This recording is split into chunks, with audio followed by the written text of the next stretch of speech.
Then what you just want to do is mute that mic. Let people know you're waiting. Okay.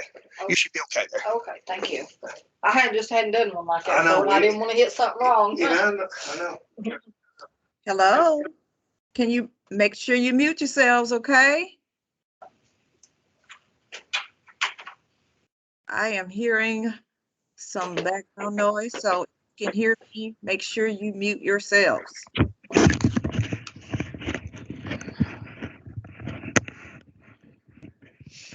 And Anita, please turn your camera off. We're glad to see you.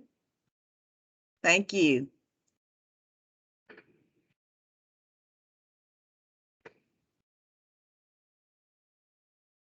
Camera's still on, Anita.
Good morning, Rose. You look lovely. But please turn your camera off. If you are not presenting today, we will need you to have your cameras off. But it is good to see you.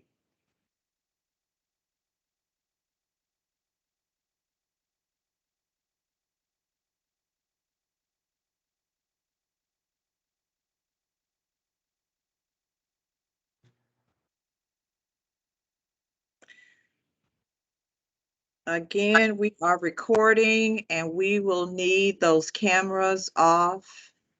Please, ma'am, please, sir. Rose, we can still see you. Your camera is still on.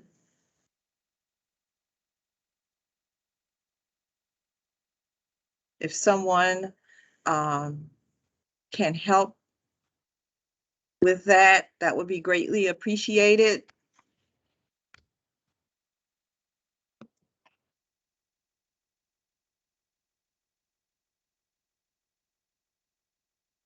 Be getting started here in a little bit.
Good morning, Ron. It's good to see you. Make sure everyone keep your cameras off because we are recording.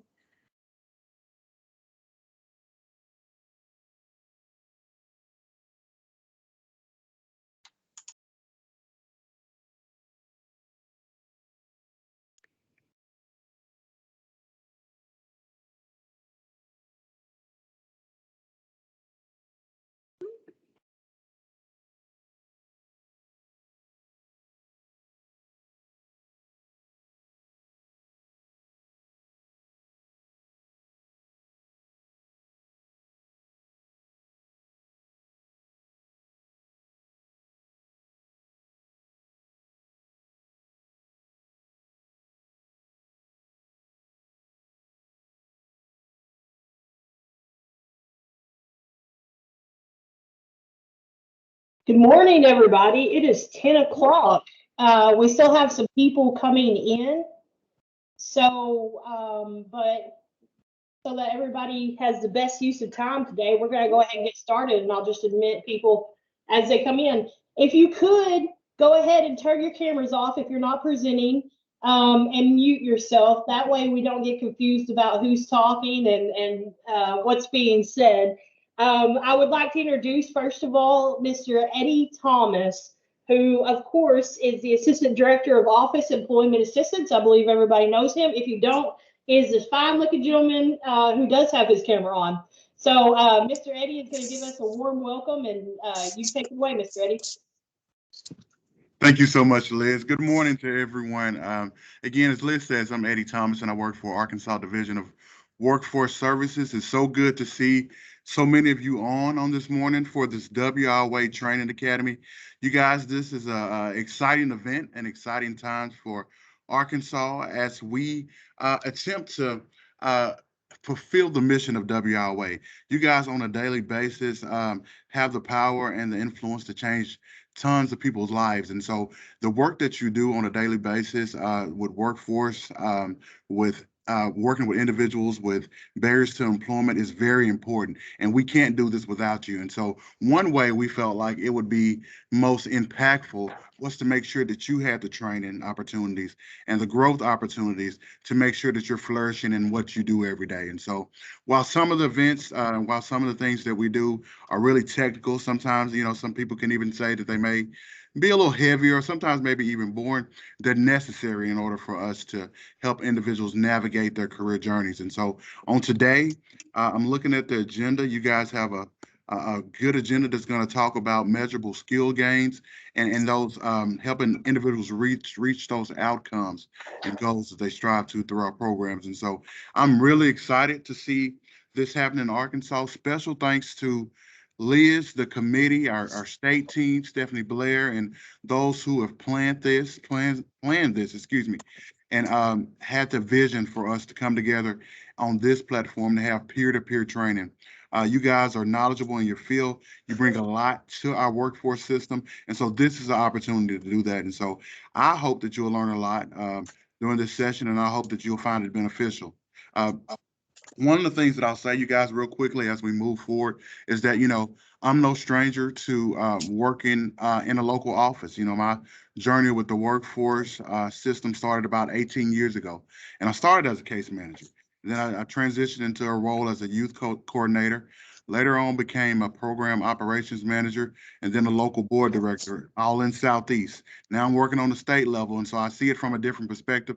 But it's all been a good journey in order, a good journey and a fulfilling journey in order to help and touch, those who we serve. And so this opportunity was one that I wish that I would have had more of, just opportunities to train and learn and talk more to our peers across the state. So congratulations on those who had a part in this. We're excited about what's to come, and I hope that you guys have a great session. Thank you.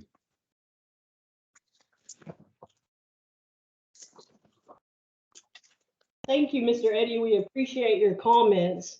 Ms. Stephanie Blair, who is the program operations manager, is now going to give us a little bit of a welcome as well. Ms. Stephanie is the leader of this group, our fearless leader, and we appreciate her in putting this all together. And so, Ms. Stephanie, if you don't care, give us a good welcome. Good morning. Good morning, Liz. I don't know about being the fearless leader. I think Liz is the fearless leader of this group. And I want to thank her. And I know most of you know her. Liz has pretty much let us know how this thing was going to run. But I do want to say thank you, Liz. Thank you, committee members. And just so all of you know, and welcome again, but let's just so all of you know that the committee members for the WHEEL Academy are all local managers. We haven't, and I don't know if you guys, the committee, just real quick, can you turn your cameras on real quick so everybody can see you? And then I can remember to call your name. There's Margaret Dearman. There is Heather Pipkins from Eastern. Margaret's from West Central. There's Elroy, State Chief Elroy.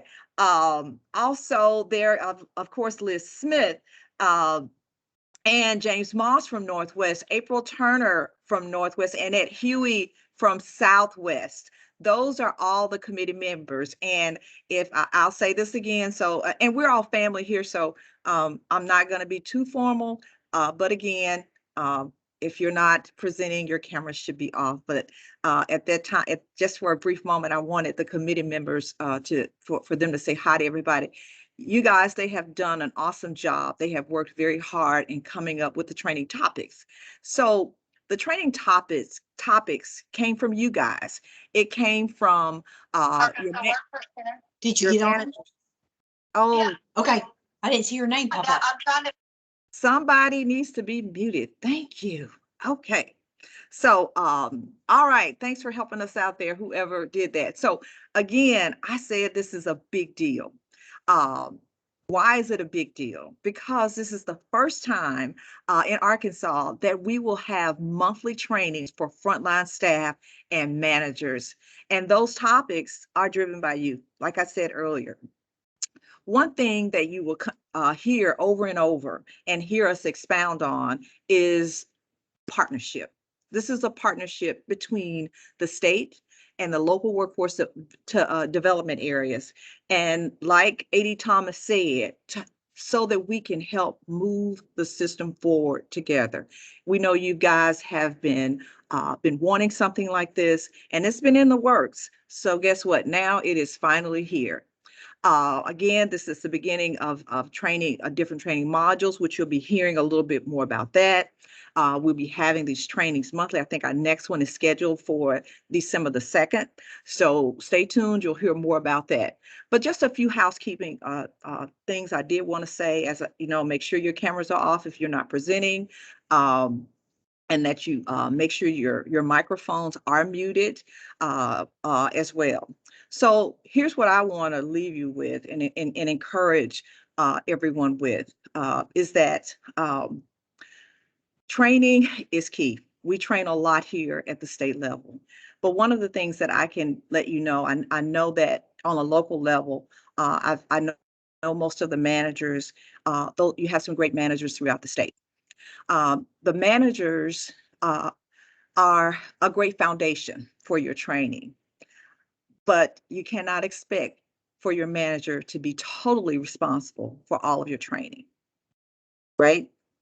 So that said, it's up to you to make sure that you avail yourselves, and as you've done today, to these trainings, but also know your resources. And we're going to have, I think we have some information at the end of the slides about additional resources for everyone. So this will help aid you as you move along in your training. So I always say the cream rises to the top, and it does. So make sure that you're here, you're engaged, you're listening, you're not doing other things while the training is going on, because you're going to miss some valuable information, because we have a great trainer coming up today. So just make sure that that you put your questions in the chat box.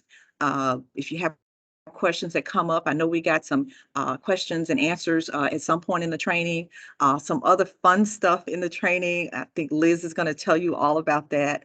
But make sure if you have any questions that come up along the way, put them in the chat box, and we'll try to get to them at the end of the training. But definitely take advantage of the training. And again, it's exciting. I'm gonna stop here, because you'll be hearing more about what we have in store today. So Liz, thank you committee, and I'm gonna go ahead and turn my camera off, and looking forward to the training. Thanks. Thank you, Miss Stephanie. We appreciate that. So I'm going to do something right now that I might get in trouble for, but I'll take the rap later for it. Let's go ahead. Let's get this out of our systems, because I know you want to. Everybody turn your camera on for 5 seconds. Let's see everybody's faces. There you go. There's Patty. All right. Oh, Elroy, Martha, Margaret, Miss Alexander. All right. This is awesome. Great. Good. I love seeing you guys' faces. Awesome. Yeah, so just turn it on just for a second. Give a good wave to everybody. Because I'm like a little kid. When I'm told not to do something, I just itch to do it even more. So, all right. So we're going to go ahead and everybody just turn those off now. Thank you so much. So something cool that we're going to be doing today, White River Planning and Development, Ms. Jan Smith, our executive director, said, hey, why don't we do something fun? Why don't we give away a $25 gift card to somebody today? So what we're going to do is there are going to be questions that are going to be asked. So you're going to want to pay attention to this training very closely. Ms. Heather Pipkin and Sandy Monaco, as you can see on the agenda, are going to be leading this training. And throughout this, they are going to be asking questions. If you would like to be entered to win the $25 gift card, you need to answer the question quickly and precisely. The person who has answered the most questions correctly at the end of the meeting will win a $25 gift card courtesy of Jan Smith and White River Planning and Development for Walmart. Everybody can use a gift card to Walmart, right? Groceries, Christmas is coming up, whatever you want to use it for. If we have a tie, what we'll do is we'll put your names into a system that automatically chooses. So if you want to be considered for that, be paying close attention to what Heather and Sandy are saying and enter your questions or enter your answers into the chat. Like Miss Stephanie said, we will be monitoring the chat for any questions that may pop up. Guys, I can't emphasize enough what Miss Stephanie was saying about how this is a partnership. This is going to be a laid back training. There's no stupid questions, okay? I may have questions during this as well. We all need to ask questions that we don't know. Do not feel embarrassed. Do not feel anything besides wanting to know, wanting to have more knowledge about MSGs. And so having said that, if you could go ahead and turn off your cameras now, we are going to turn this over to Miss Heather Pipkin and Miss Sandy Monaco.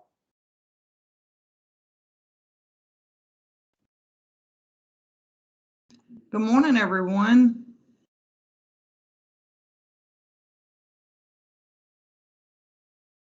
Good morning.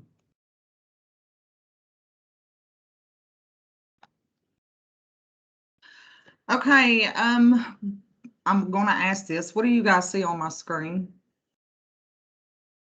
PowerPoint slide. Okay, I was just. You're on the right one, Heather. Thank you. That's what I was wanting to know.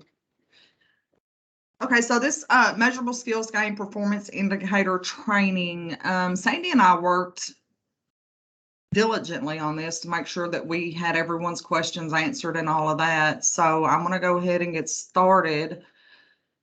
We do have a reference page. It's where we got most of our answers from that you guys asked and sent. This PowerPoint will be shared, so there's no sense in writing all this down. Each one of you will get a copy of this PowerPoint. The objective today is to learn the answers to the following questions. When do I enter the MSG? That has a really good answer. My PowerPoint's not showing up right for me. Something's not going on. Let me play with my PowerPoint a second. Heather, we see the objectives. We see when do I enter the MSG.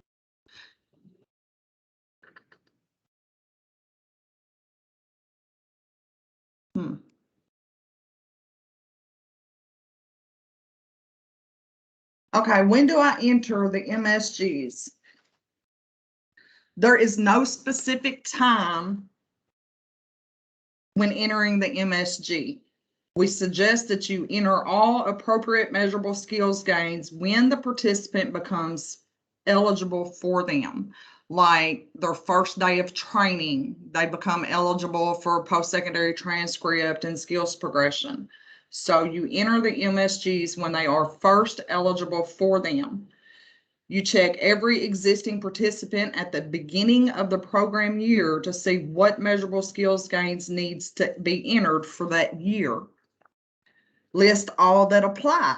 To be successful in the measure, a participant has to be successful only one MSG has to be attained throughout the program year for it to be successful. But DOL wants us to list as many as possible that pertains to that participant.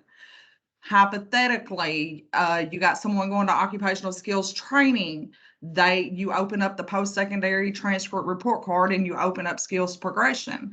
Well, something happens in a year, you don't get that skills progression, but you could still possibly get that post-secondary transcript report card. So that is the purpose of opening as many as possible that pertains to that participant. You would treat this MSG just as you would the barriers to employment. You list all that is possible. Which MSG do I use? Where do I enter what information in AJL to get credit for the MSG? How do I document the gain? All of these questions are going to be answered throughout this PowerPoint. Now for the documentation, Teagle 2319 is going to be your best friend. If you have any questions or concerns on how to document the MSG, please refer to Teagle 2319. Who is in the measure for adult and dislocated worker? Participants in a WIOA Title I adult or dislocated worker funded or supported education and or training program, including work-based training that leads to a recognized post-secondary credential or employment. When you're entering the MSG and AJL, you have to check, does this service lead to a credential employment or measurable skills gains? That's always a yes, always. And then you're going to have to select the results that that service may lead to. Employment and MSG should always be selected because it always leads to employment, and training services should always lead to an MSG. Now, here's the first part of the questions. I hope your words per minute is pretty quick. What TEAGL do you refer to for the list of required documentation? Your second question, when do you enter the MSGs? And your third question, what training services lead to an MSG? Now I'm going to give you all about 15 seconds to enter those answers in the chat box. And then we're going to move to the next slide.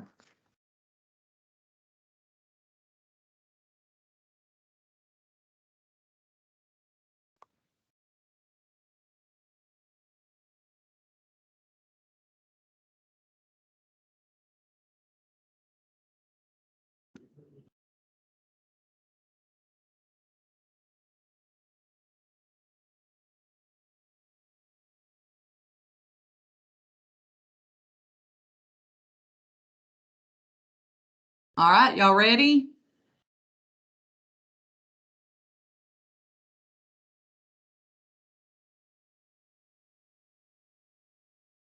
The answers. What TEAGL do you refer to for the list of required documentation? As I stated, TEAGL 2319 is going to be your best friend. When do you enter the MSGs? There is no specific time to enter an MSG. We suggest that you enter all appropriate measurable skills gains when the participant first becomes eligible for them. What training services lead to an MSG? All training services lead to an MSG. I know everybody got those answers correct. Who is in the measure?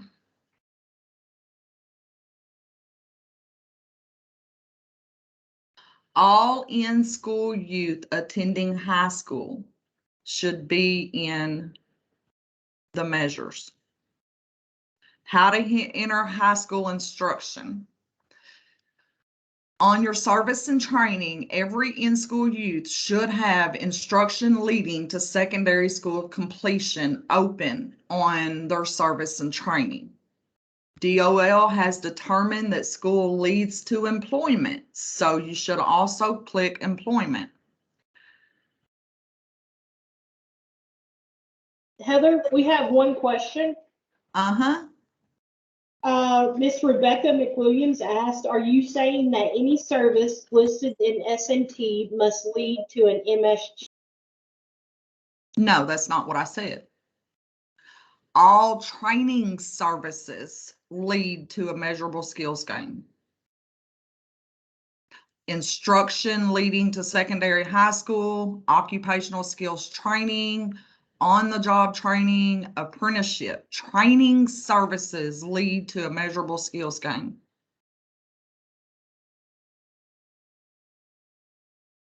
Does that answer your question? Yes, thank you.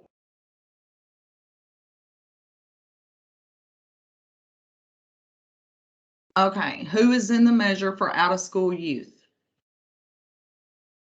WIOA Title I out-of-school youth participants who are in at least one of the following while participating in the youth program: occupational skills training, secondary education at or above the 9th grade level, post-secondary education, Title II funded adult education at or above the 9th grade level, Youth Build, Job Corps.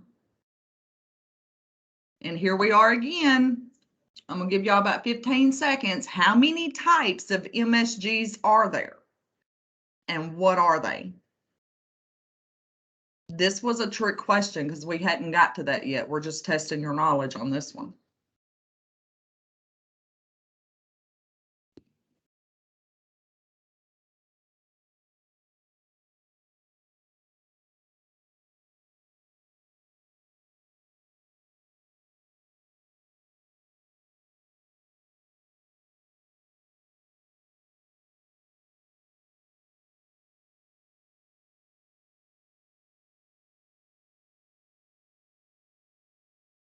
The second one's a little lengthy. I'm gonna give y'all a few more seconds on the second one.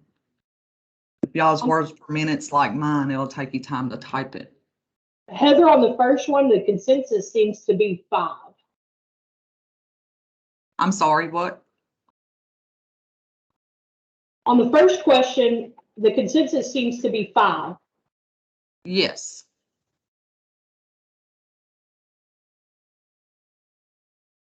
All right, we're gonna move on to the answer.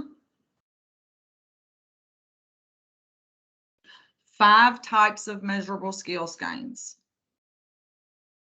Educational functioning level, attainment of a secondary school diploma or its recognized equivalent, secondary or post-secondary transcript or report card, milestones, passage of an exam, a skills progression benchmark.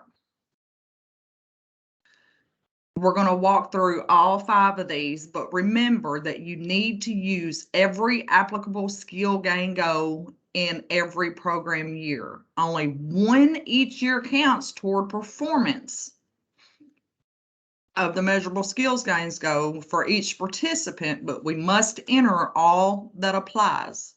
Look at each one individually. We're going to go over the educational functioning level first, and this is Pearl 1806 when you're doing your data validation. Sandy thought it'd be cool to throw that in there. Thank you, Sandy.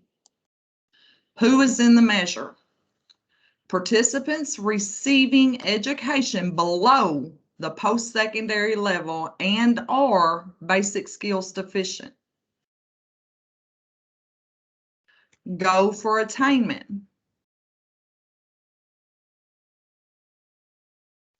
Increase 1 educational functioning level, pre-test, post-test, using alternate versions 11 and 12 of TABE 11 and 12. Go for attainment. Educational gain through credits or carnage units of adult high school program.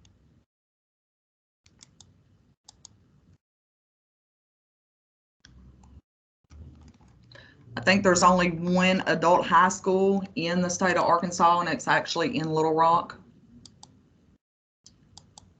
Leave high school or equivalent program and enroll in post-secondary education during the program year, diploma, GED. And here we go again. Questions. Who is in the educational functioning level measure? And name at least one way this measure can be attained.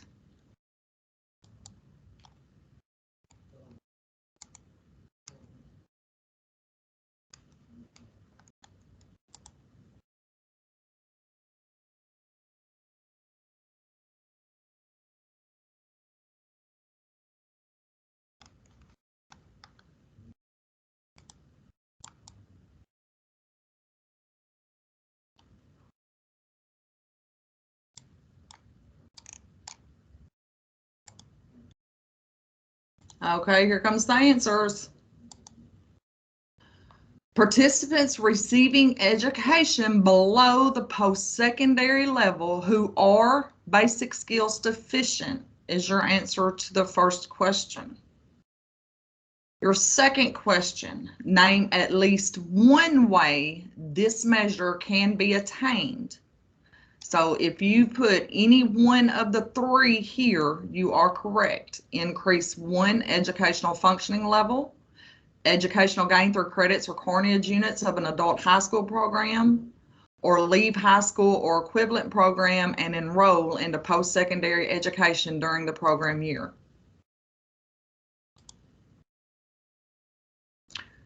Attainment of a secondary school diploma or its recognized equivalent. And this is Pearl 1800 and 1801. Who is in the measure? Participants enrolled in high school or equivalent and who do not have a secondary education diploma at program entry. And just a little side note, you must attempt to address the needs of each participant.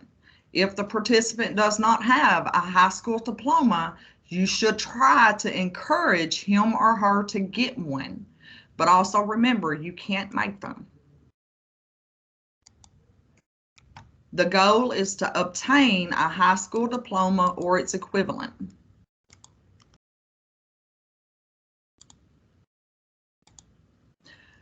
Recording attainment of a diploma. Diploma must be recorded in 2 places in AJL. The first one is on the enrollment details page in the MSG section. As you can see right here, there's a little snippet of it.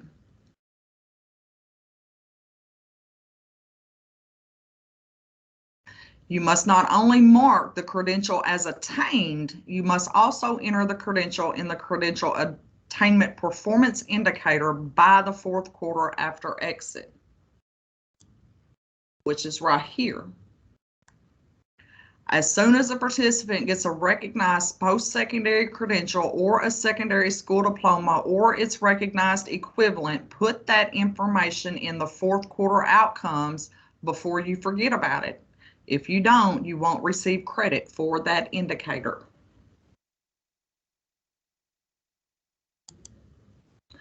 Here's your next set of questions. Where are the 2 places in AJL you record the attainment of a diploma? And when do you enter the credential in 4th quarter outcomes?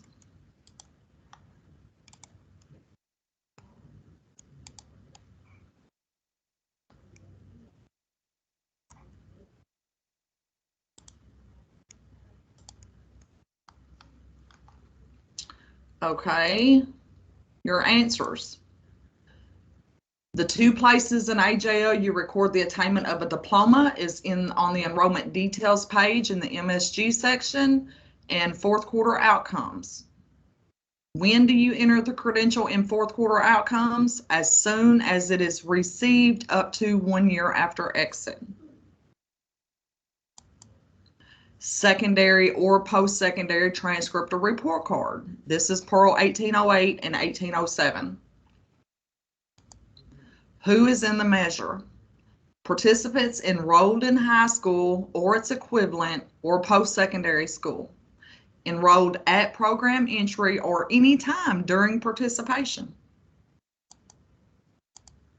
The goals of secondary is earn the required units to progress appropriately toward the next grade and toward graduation as determined by the requirements of the school that is being attended. Post-secondary, one of the following, whichever is appropriate for the training program. At least 12 semester credit hours during the program year. For part-time students, at least 12 semester credit hours completed over 2 semesters. For programs with time frames other than semesters, trimesters, quarters, or clock hours, the credits are hours equivalent to the above. Now, if you have someone that is in post-secondary education or occupational skills training, they have 2 semesters. A full-time student is technically now 15 credit hours, but 12. So at the end of every semester, you should be able to attain this post-secondary measurable skills gain unless they're a part-time student. Now, if they take 6 credit hours the first semester and 5 credit hours the next semester, they're not going to attain this because they only done an overall 11 credit hours during that program year. And here's your next set of questions. How many credit hours must a participant in post-secondary education have to attain the post-secondary transcript or report card measure? How long does that participant have to attain that measure? I'm not going to give y'all longer than this one.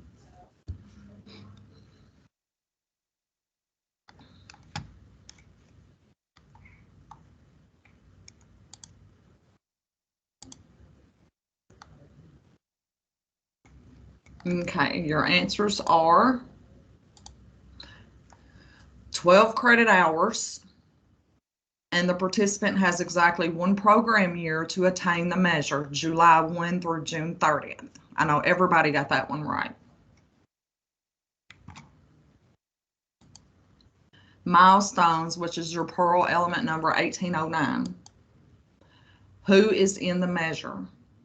Participants enrolled in a work-based training program. The goals. And y'all remember that work-based training is for adults and that includes OJT and registered apprenticeships, but it does not include work experience. Work experience is not a training program. OJT is not work-based training for youth, but if an out-of-school youth works through Youth Build or Job Corps, those are considered work-based training. Be sure to put it in on the S&T and mark that it leads to a credential or employment as well as measurable skills gains.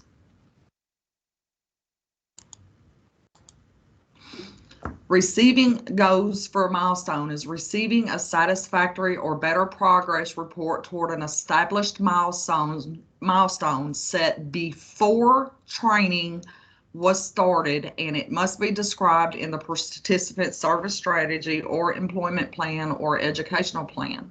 Some of the examples are completion of an on-the-job training program, completion of 1-year apprenticeship program, completion of a front-loaded related technical instruction component of an apprenticeship, completion of a semester of related instruction, a scheduled wage increase with an increase in skills levels gains during an apprenticeship, mastering required job skills or steps to complete an on-the-job training or apprenticeship program, or other goals set after consultation with the employer or the training provider.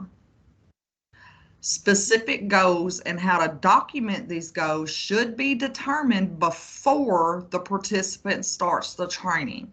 It is important that the participant and the case manager will know what the goal has, when the goal has been completed. The goal and how everyone will know when the goal is obtained and what the documentation is needed, must be on the ISS or the IEP. The passage of a skills progression program or the benchmark. Who is in the measure? Participants enrolled in a program of training leading to a technical and or occupational skill. The goals, successful passage of an exam that is required for a particular occupation or progress in attaining technical or occupational skills as evidenced by trade-related benchmarks, such as knowledge-based exams. Some examples are passage of a component exam in a registered apprenticeship program, passage of a knowledge-based exam required by the employer, satisfactory attainment of an element on an industry or occupational competency-based assessment, or other completion tests necessary to obtain a credential. Completion document versus license. You can get this on Pearl 1800 or 1801 or 1810, type of credential and date of the MSG passage of an exam.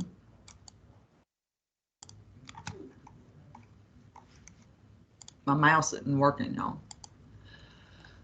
Completion document versus license continued. Okay, certificate of completion, certificate of attendance, and certificate of achievement, certificate of training do not meet the requirements for a recognized credential as stated by DOL in Teagle 1016, change 1. Teagle 1510 and 102519, and including direct verbal information from DOL. These documents recognize completion of the class, completion of a number of hours attending class, particularly applicable to CNA, truck driving, and welding when the training is provided by a private school. These elements will not fail if allowable documentation is uploaded, such as a license. Do not record this type of document in AJL for the fourth quarter. In the fourth quarter outcomes for Pearl 1800 or 1801. Do not set or attain a passage of exam MSG in Pearl number 1810 in AJL on the basis of these types of documents. Do not upload this type of document in the AJL uploader for type of recognized credential and date 1800 and 1801.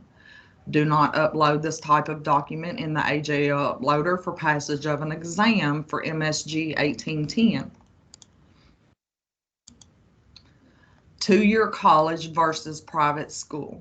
Some two-year colleges offer documents such as a certificate of proficiency or a technical certificate. This is a credential that is different from the completion documents mentioned above. There are particular requirements that apply to obtaining a two-year college credential, such as earning credit hours, maintaining a certain GPA, and having a curriculum that is approved by the Higher Education Coordinating Board. These credentials are not issued for seat time in class. And we would like for you to remember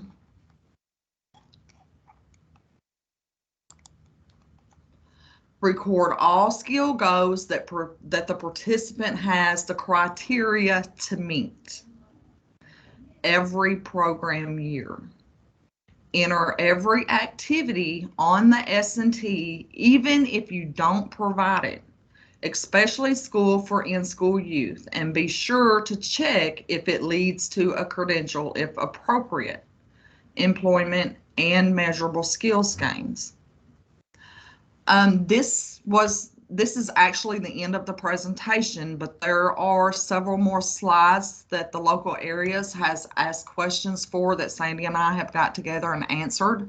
Now, these questions are not a part of the wonderful gift card that Liz and her crew is giving out. So this is the end of the presentation. Liz, y'all can determine who's the winner.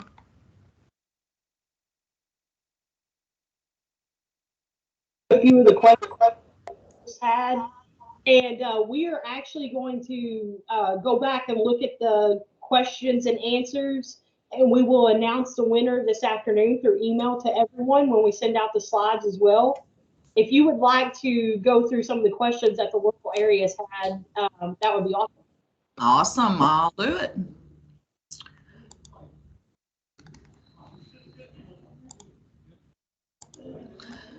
So Liz sent out a survey and she got back a lot of questions, and thank you guys for participating in the survey.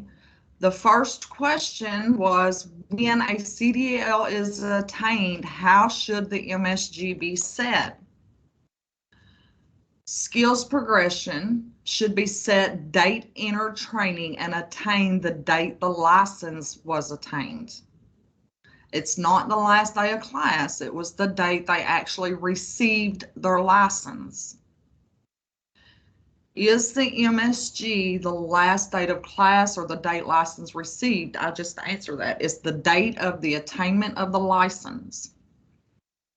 Does the participant have to be employed for the MSG to count? No, it does not.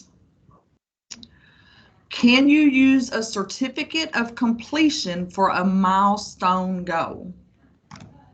Okay, this is going to be, okay, so no, certificate of completion will not validate a milestone goal.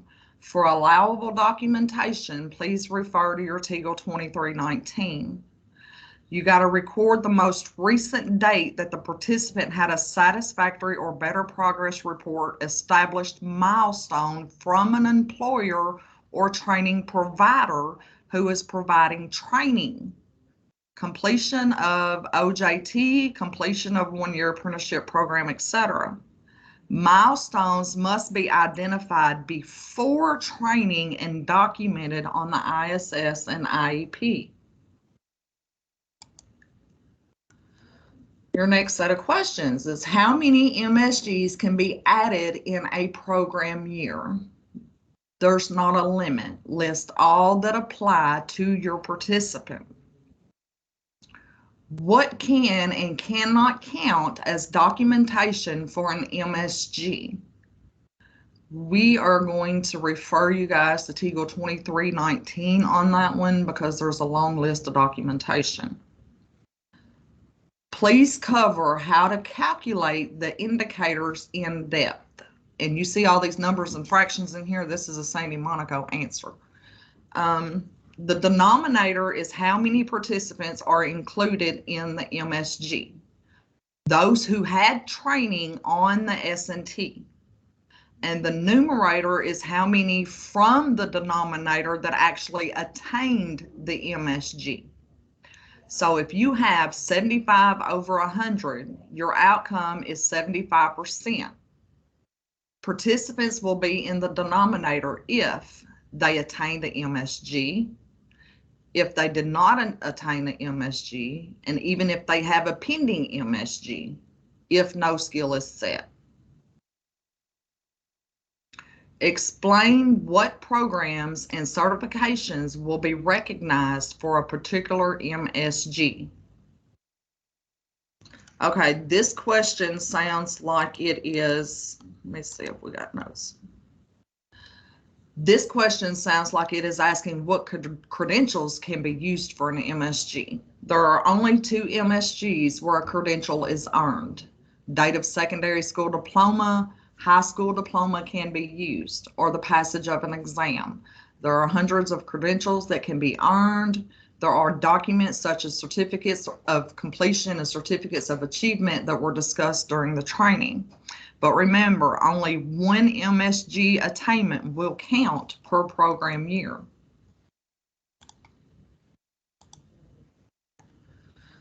When my participant fails to meet the goal or gain, or they drop out of the program, how can I salvage my performance? Give me some troubleshooting tips. Can you have someone pull a few real case failures from AJL, don't list names and areas though, and then tell us how we can get the most out of that case performance-wise? If the participant drops out or fails to meet the goal, there is nothing that can be done to change the not attained outcome.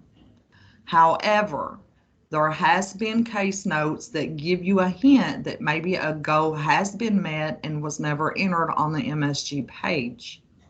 Example is, the case note said that a diploma had been earned, but no one had ever entered the attainment on the MSG page.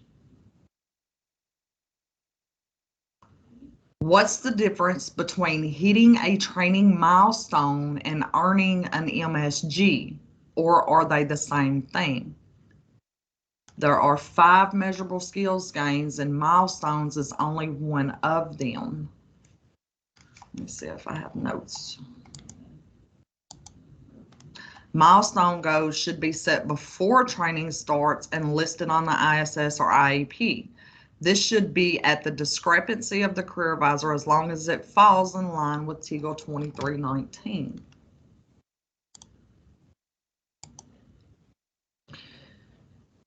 If there is no industry recognized credential, but local businesses recognize the course program as an in-demand industry recognized skill, what is considered acceptable documentation? For example, the course may provide a certificate of completion, but there is no licensing or credentialing exam.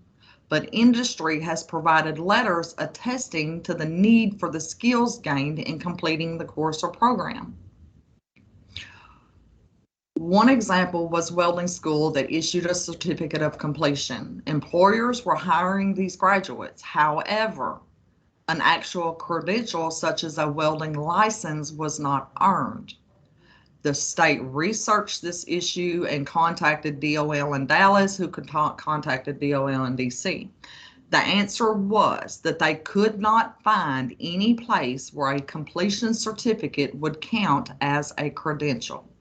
If you have a training that a certificate of completion and a license is not required for that occupation, let Sandy and them know and they will look it up. Why can't work experience be considered an MSG due to that being on-the-job training that could potentially lead to employment? Work experience is not considered training, and you must be in training that leads to a recognized credential to set an MSG. There is a difference between work experience and on-the-job training.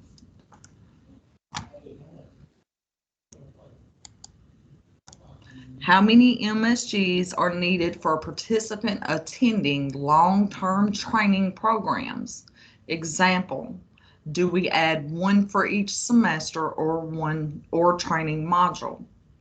And I stated earlier, post-secondary transcript card attain every 12 credit hours. You can actually have that MSG set twice a program year. Skills progression attain after the passage of an exam that is required for a particular occupational or progress in attaining technical or occupational skills as evidenced by trade-related benchmarks such as knowledge-based exams. Could there be a list of the different trainings through WIOA that will receive credit for since pre-apprenticeships are no longer accredited training unless it is a registered apprenticeship program? This one requires further explanation. So if whoever asked this question wants to get on and provide further explanation, Sandy and I will do our best to answer it, but she or I, neither one could provide an answer with what it's saying.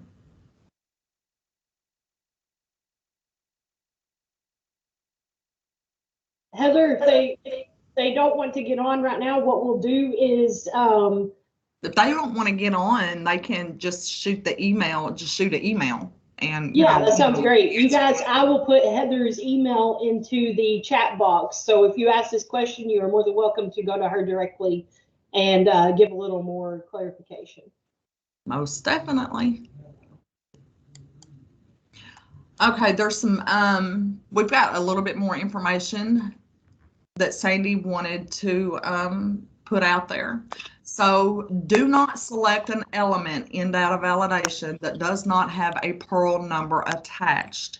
So with me further explaining that, if you're uploading something and what you're uploading does not have a Pearl number next to it, do not select that one. That is the wrong one.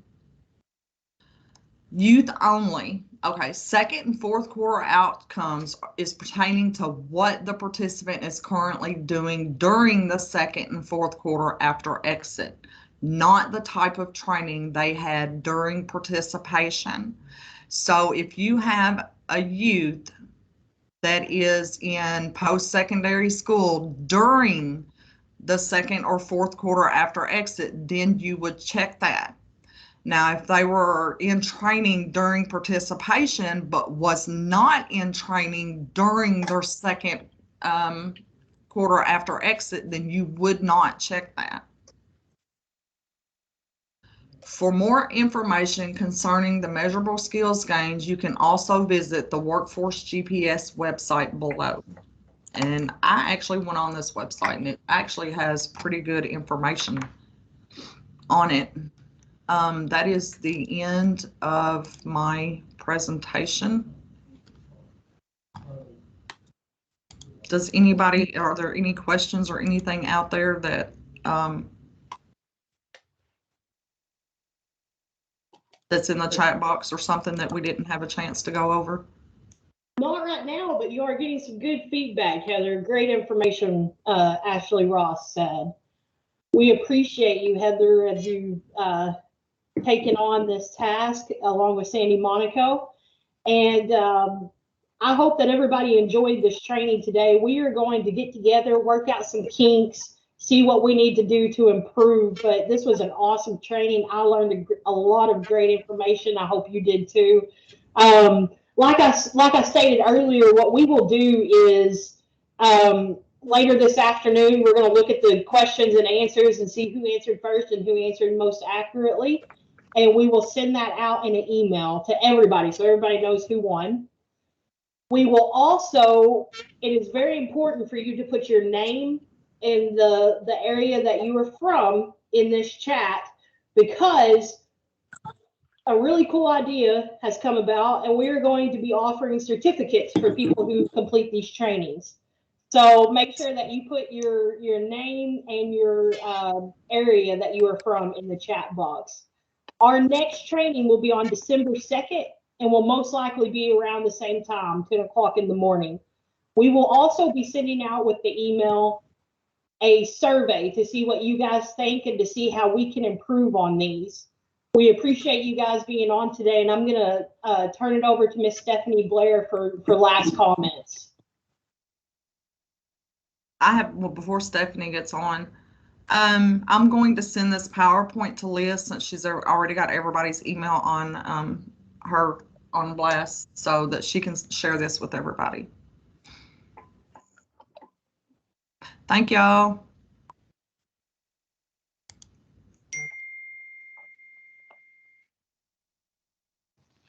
Miss Stephanie, you are still muted.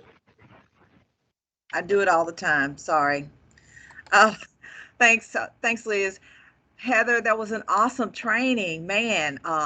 Great job. You know, Heather is a champion at what she does. She's a great manager there. We worked together for many, many years. So awesome job, Heather. I see the chat box just lighting up. So that lets us know that, hey, mission accomplished. I know you learned some things that you didn't know before. So thanks to everybody in attendance. I think, Liz, we have kind of north of 70 some participants in the training, which is great. So keep in mind, you guys, if you have any training topics that you'd like for us to cover, please get those to your managers. And I'll say this too, again, we are all in this together.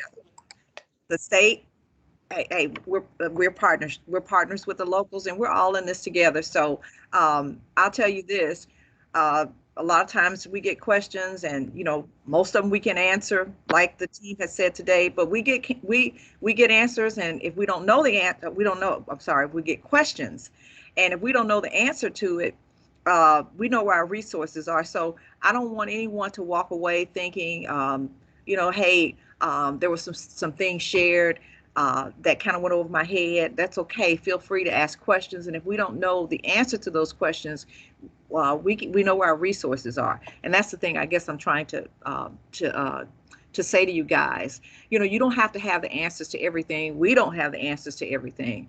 But one thing I do know is I know where my resources are. And that said, we're going to make sure that you know where some of your resources are too. At the I think at the end of the training, we have some resource tools for you. As you know, you have the WIO policy manual, you have your laws and your regs, and workforce GPS. So if you don't know how to take advantage of some of those, please let us know and we can get that information to you. So thanks, Liz. Liz is a great facilitator. And we appreciate you, Liz. Liz is actually the one who has been driving this training. I just want y'all to know that she didn't want me to say that, but she really is. And so a true leader. Thank you so much, Liz. And I don't have anything to say unless I left something out. Heather, Liz, y'all have to keep me on track here. So Thank you, Stephanie. It is a team effort. It is the whole group working together. I appreciate everybody, Miss Stephanie, for allowing me to be a part of this, and we appreciate you guys for showing up, and of course Heather and Sandy for doing this training. Next time, there will be a different local who will be leading the training. So stay tuned and be looking at your emails. If for some reason you don't get the email from me, go to your manager and let them know that you don't get the emails from me, and we will figure out a way to kind of fix that. But everybody have a great day, have a good weekend, and stay safe, and we'll see you December 2nd. Thank you. bye.